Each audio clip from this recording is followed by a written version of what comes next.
Hi friends, it's Brent Van Hook. I'm making this video for a variety of people.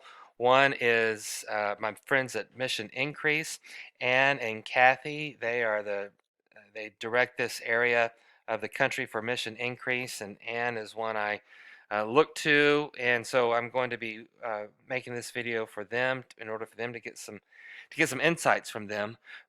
Secondly, I'm making this video for our Shepherd's Fold board just to kind of get them caught up a little bit about what's going on, and we need to continue some of our conversations.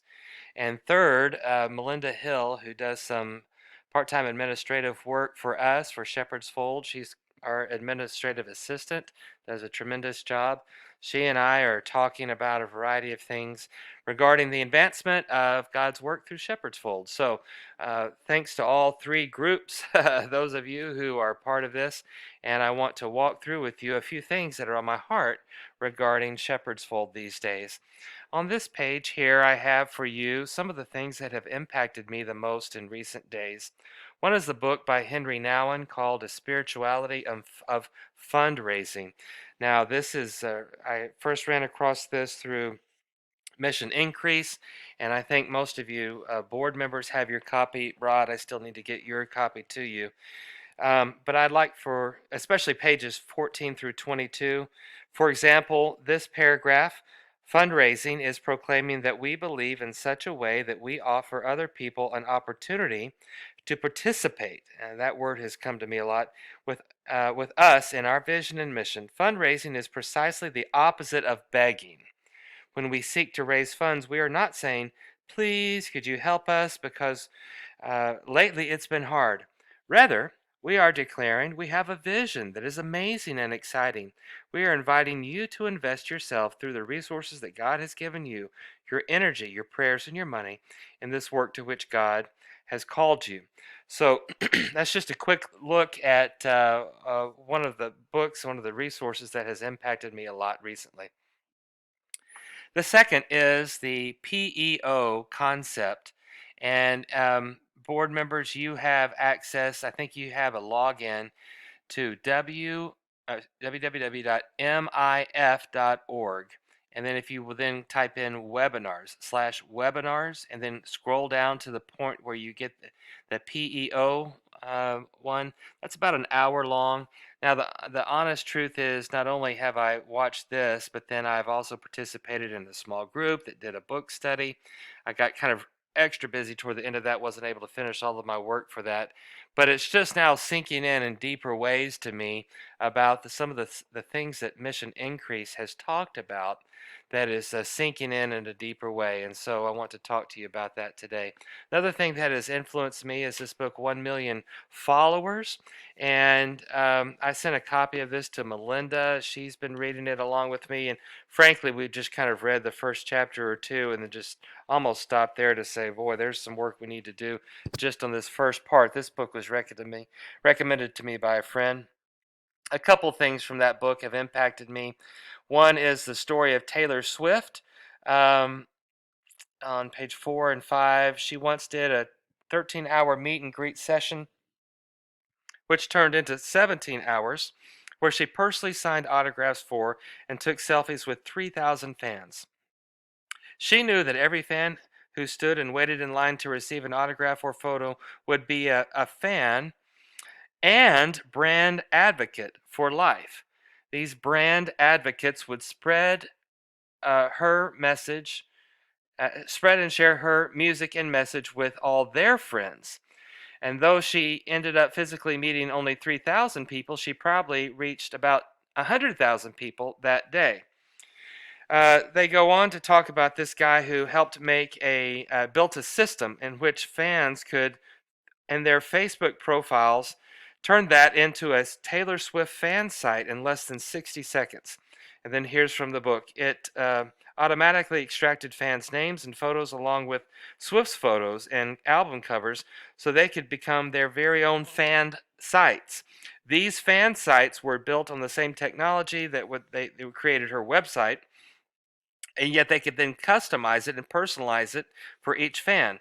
Fans felt connected to Swift as if they were part of her team. They could use the same platform she was using to take any aspect of it and recreate it themselves. In a few months, more than 35,000 fan sites were created using this platform. Okay, so then it talks about how these people then built their fan clubs of Taylor Swift music. And so then that's kind of the idea that goes behind some of what's talked about in this book, 1 Million Followers, that also, I think, goes along with the PEO concept. Let me talk about that here in a moment. The second thing that influenced me from this book was the idea of shareability. When it comes to social media posts and things like that, page 33 of this book says, shareability is the most important metric when looking to grow quickly on any social platform. And this is one area in which I think there is great improvement needed for Shepherd's Fold. For example, we are offering the Encouragement podcast. That's all well and good, but I don't know if we really are conscious in offering ways for people to share that with others. And so we've had good listenership, but have they turned into those who then go out and champion, so to speak, as a verb, the work that Shepherd's Fold is doing? How do we make champions? And then the word champion has come up in the PEO conversation, and I'll talk more about that here in just a minute. So the idea of championing, though, is one in which we find people who will go and do the work of Shepherd's Fold, and it's less the perspective is less about me, Brent Van Hook, doing all the work, and you give money to Brent so that Brent does the work. That's changing to a different model now of saying, let me help you go do the work, and empowering others to go do the work, just like Taylor Swift, getting others to go start their own fan club. You spread the word yourself. Let me help you do the work that we're all trying to do through Shepherd's Fold of ministering to ministers. So I'm going to talk about a PEO chart, and for Ann and Kathy, this is rough draft number 2. And my first rough draft was horrible, I think. So just you're going to enjoy seeing number 2 because it's so much better than number 1. Okay, here's what I want to do. I'm putting together a model for a PEO chart, and I'll explain that here in a moment. And I've made it a little bit simple. And the idea is I'm working to change my mentality of instead of me doing all the work, helping others. One of the questions that was brought up is what can we do for champions, and not what can champions do for us. What can we do for them to help them? And so what I'm about to share with you in just a moment is going to need to be fine-tuned. Anne is able to offer coaching, and I'm going to take her up on that as her calendar allows in the near future. She's always been so good to include me and help me. So I'm going to offer something. It's going to be simple because it's a change in mentality. Let's just start simple. She's going to help me fine-tune it through coaching. So what I offer will not be the final product, and it will get us off to a simple start. And then one of the things they talk about in the webinar, I hope you could be able to go listen to that, is that we need a team approach. And so, board, I'm going to ask you to help me establish the PEO chart in better ways. I'll get it rolling in simple ways and will help me, and then let's do a better job of it. It's kind of like ready, fire, and then you aim. So I've gotten ready. I'm going to pull the trigger, and then let's aim it as we keep going. All right? Here's my chart. And here's what we're trying to accomplish is to establish champions. And by that, again, we don't mean you finish in first place, but we're saying those who will champion, verb, the work that Shepherd's Fold is doing. They'll go out and do it, kind of like the Taylor Swift fans who are going to do the work. Just got off an interview with a guy who is so encouraging. He's from Crown Finance and encouraging the ministers. He was so excited about helping ministers, and he got excited about what Shepherd's Fold is doing. So here's how we help us become champions of Shepherd's Fold. There's a 3-step process. First of all, connect them to a point of participation. Secondly, engagement. This is a 3-step process. And then ownership. Participation is the first step. where we help them get involved with the work that Shepherd's Fold is doing. And this is supposed to be a narrow focus, a very simple focus, kind of dip your toes in the water and experience what it's like. And now, I like the word experience and I like the word participation. Instead of me, again, I'm changing my mentality. I think I may have made some mistakes in the past regarding, I've done less participation, asking for participation, and done a little more just straight up teaching and explaining what I'm doing.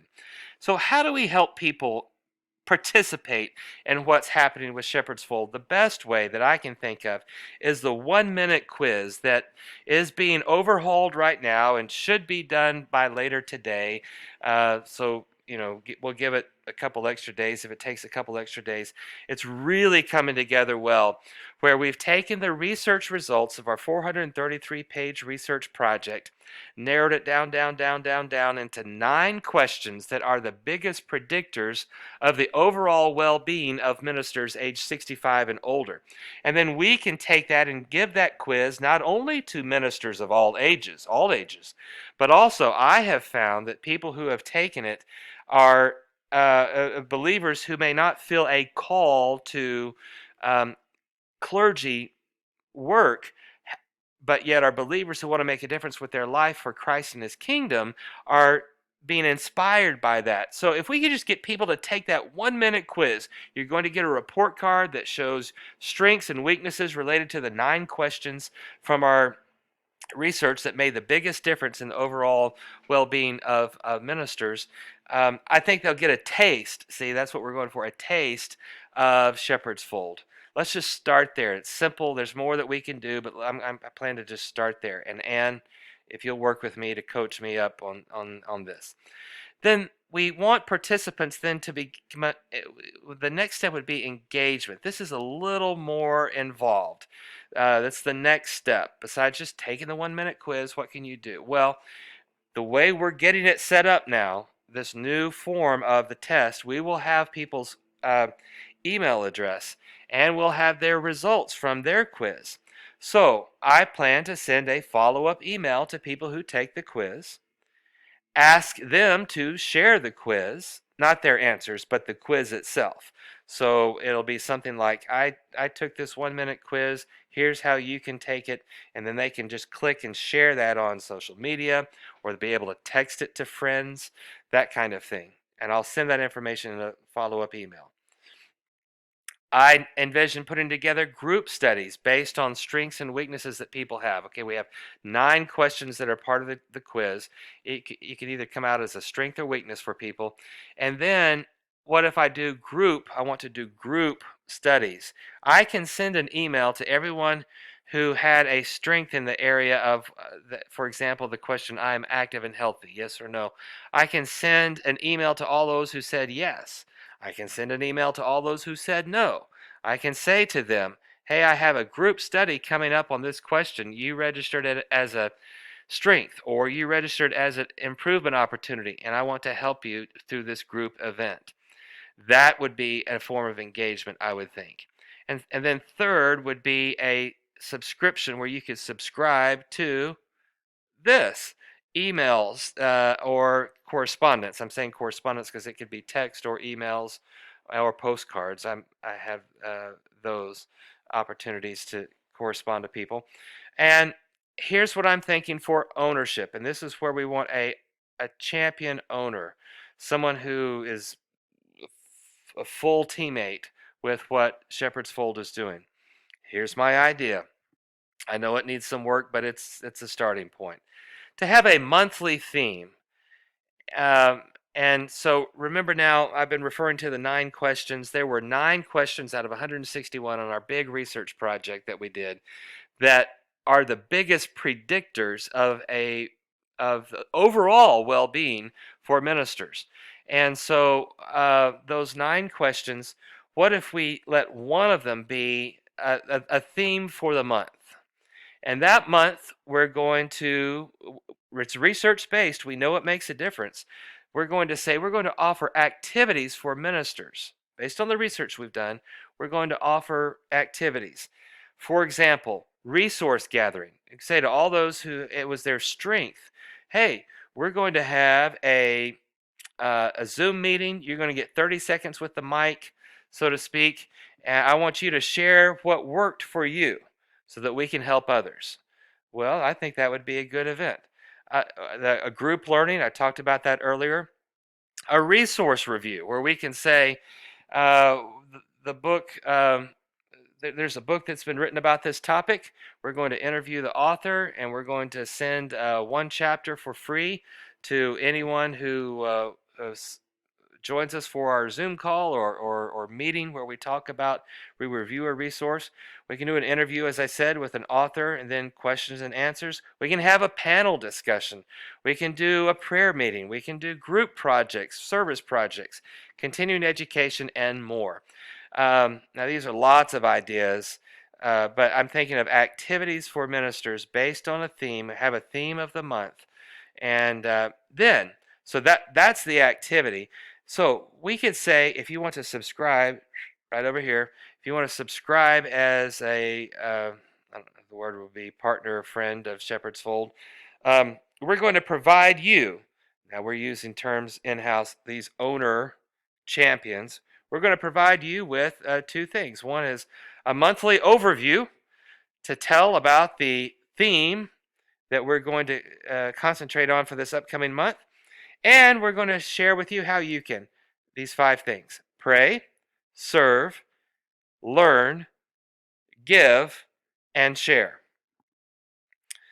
Then I think we could also then, I'll give an example of that here in a moment, but then I think we can also then follow that up with weekly correspondence or communications, and that can be text or email. I'm thinking of those 2 in particular, where we'll send you a quick link to an overview of a weekly communication. I'm thinking of Tuesdays. Anyway, we'll talk about the details of that more later. And in that communication, we can highlight last week's event or the most recent event that we did, and then how they can share the upcoming week's event, if we have it every week. For example, here's an example of a monthly correspondence. So here's what we're doing right here. We're going to do a theme based for the month and offer several activities. Let's say, and I don't know that we'd be ready right off the bat to offer 3 or 4 in a month, but let's say we work ourselves up to be able to offer 4 activities for the month. This is an example of a monthly correspondence. Dear friend, how would you respond to this question? I'm active and healthy. Yes or no? Our research shows, so this is obviously one of the 9, that a minister's answer to this question is one predictor of long-term well-being. Shepherd's Fold can help. This month, we're providing 4 events for ministers. Again, this is just an example. I made all this up, but Thursday, June 3rd, we're going to offer the Make It Fun Challenge with special guest Tim Johnson. Just made that name up. Where we're going to talk about the top 10 reasons why it's fun to become active and healthy. And we're going to offer challenges, 3 challenges, let's say. One of them might be, among ministers now, we're going to receive an offering to come up with a stationary bicycle that's going to go to the missionary retirement home in Nashville, Tennessee. We're going to be doing that this week, ministers, this month. The next challenge is to get out and walk every Thursday. The next challenge is that whatever. We're going to offer challenges and make it fun. Then on the 10th, John Smith from Couch to 5K program. Now there are various Couch to 5K programs. Will be our special guest. I'm going to do a Zoom call with him. I'm going to interview him. Then we're going to do question and answer. That's coming up June 10th.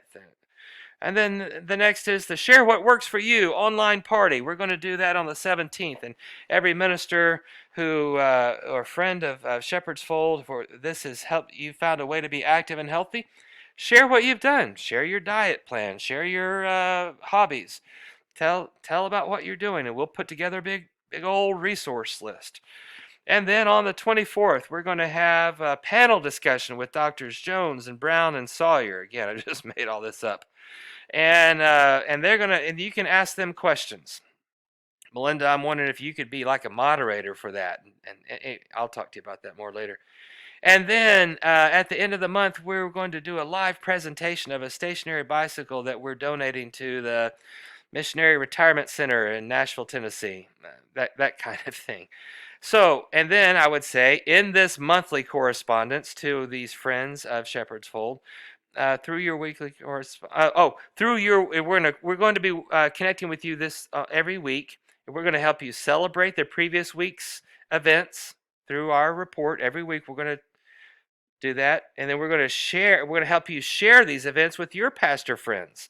So we're going to provide a link for them to text their friends and say, hey, the 10th is coming up, you might be interested in this. We'll give you a prayer guide and a prayer list, and you can donate. Each event is free to ministers, but the cost for us is going to be X amount of dollars if you'd like to give toward that. So that's one idea of a monthly correspondence, okay? Then we would go to a weekly correspondence. Each week they would get a text or email from us, just one. That's what I'm thinking right now. To say, dear friend, thanks for caring about pastors. Last week, let's say we did that right after this right here. Last week we challenged ministers in 3 ways to be active and healthy. I made up a number. 65 pastors attended this online challenge. Click here to see their highlights. And then I would have some highlights of what they just did. On the 10th, we're offering ministers a chance to hear John Smith from the Couch to 5K program. Click here to share this information with your pastor friends. Each week, we would do this every week. We would receive prayer requests. We would keep them anonymous, of course, to our prayer partners, but then click here for this week's prayer list. Uphold them in prayer. And then, of course, I may provide a prayer guide for the upcoming event. And then your financial gift makes these events possible for pastors to attend for free. Thursday's events is going to cost roughly this amount. Then I can break it down. A gift of, that should be like a Y. This is different than the X. Anyway, we'll cover the cost of 5 pastors attending. Click here to make a donation. So, see, here's where I'm going with the fundraising is it's forward thinking. Look, we have this stuff coming up. Give to that versus you gave last year, will you give again this year, or help us complete our bills. All of that is rear view mirror. I want windshield donating. Hey, this is what we're going to do. And this is providing a weekly update on how their gift was used. So those are a few ideas that I have. Here's what I'd like. Melinda, I'm going to have a conversation with you tonight, and we'll talk about some of this. You've had some questions as we've talked about this. Hopefully that'll help you. Board, please read pages 14 through 22 and take a look at this and give me your thoughts. And then Ann and Kathy. Board also, if you have a chance to look at this webinar, if you happen to have an hour, it's an hour long, but so helpful to me. And then Ann, I need your help with this. How far off am I? Is this a good, simple plan to get us going? That's what I have for you. Thank you. 23 and a half minutes long on this video. Thanks all of you for all that you're doing, and we'll be in touch.